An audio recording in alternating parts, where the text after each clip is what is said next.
We bring you the latest updates from the Pna Newsroom. 7 high-impact projects that could contribute to achieving the administration's social and economic transformation goal in the medium term were approved by the National Economic and Development Authority Board, chaired by President Ferdinand R. Marcos Jr. in Malacanang on Thursday. NEDA Chief and Socio-Economic Planning Secretary Arsenio Balisacan said among the approved projects are the establishment of the 300-bed capacity UP-Philippine General Hospital Cancer Center, increasing the cost of the MRT-3 rehabilitation project from 21.9 billion to 29.6 billion pesos. The new communication, navigation, surveillance air traffic management system, the construction of the new Dumaguete Airport Development Project in Bacong Negros Oriental, the 6.6 billion peso Mindanao Inclusive Agriculture Development Project, and the first phase of the Integrated Flood Resilience and Adaptation Project, which covers the country's 3 major river basins.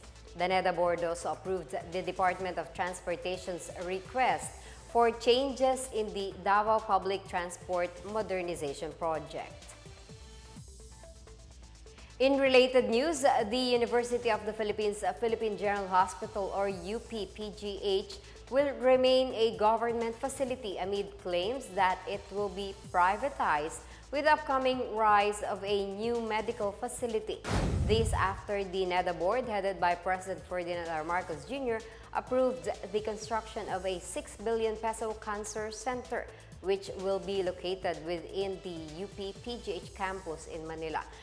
National Economic and Development Authority Director General Arsenio Balisacan assures there will be no privatization of PGH services as the government will own the facility.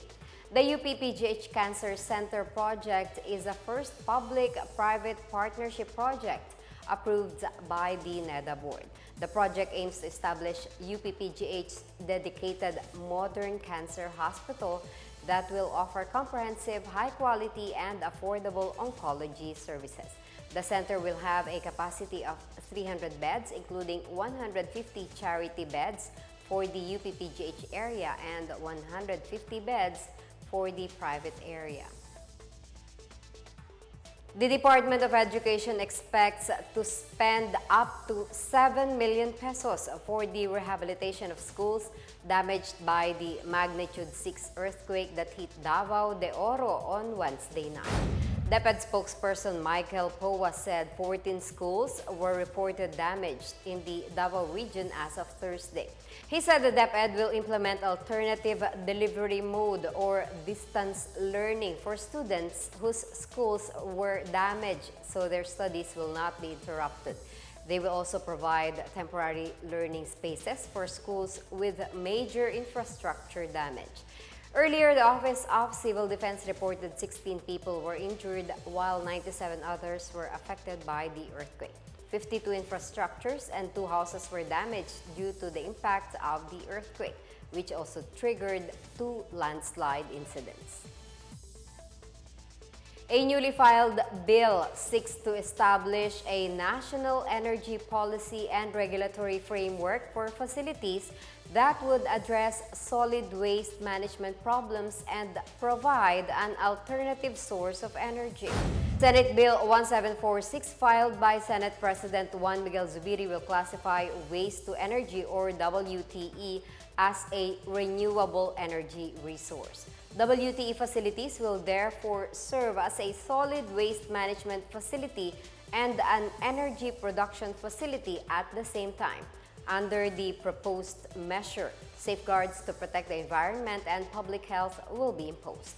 Zubiri said the bill will address a problem of limited spaces in many local government units that lack appropriate sanitary landfills. It will also ensure that non-recyclable waste can be converted to usable energy.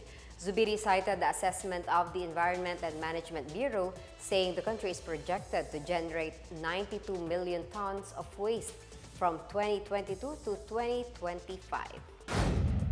And that's the latest and the biggest stories from the Pna Newsroom. For more news content, visit our webpage or head on to the Philippine News Agency's Facebook and Twitter accounts. We are also shown on the pages of the Presidential Communications Office and the Radio Pilipinas RP1. I'm Marita Muaje. We tell stories that inspire change.